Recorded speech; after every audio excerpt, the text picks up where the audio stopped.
मला कोणी सांगितलं होतं हे आपल्याकडे येवलेकर डॉक्टर येत होते ना, त्यांनी सांगितलं सरकारी येवलेकर डॉक्टर. ते म्हणून माझ्या पायाला पॅरलेस झालता, जन्मरायचे हा ते उन्हाळ्यामध्ये.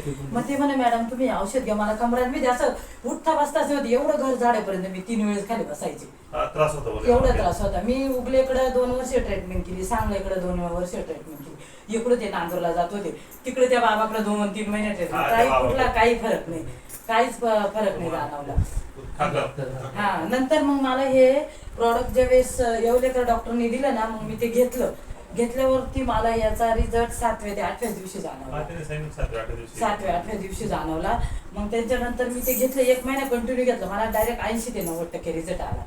मग मी दुसऱ्या महिन्याचं घेतलं ना, मग मला फुल रिझल्ट आला. मग मी ते कसं एक टाइम घ्यायचे, त्याच्यानंतर 2 दिवसांनी घ्यायचे, परत मग 3-4 दिवसांनी. आता म्हणजे मी हप्त्यातून एकच वेळेस घेते. मी एकच प्रॉडक्ट 1 महिना कंटिन्यू वापरलं, त्याच्यानंतर मला तसं काही वाटला त्रास झाला तरच घेते, नाही तर घेत नाही. मला आता 100% रिझल्ट आला.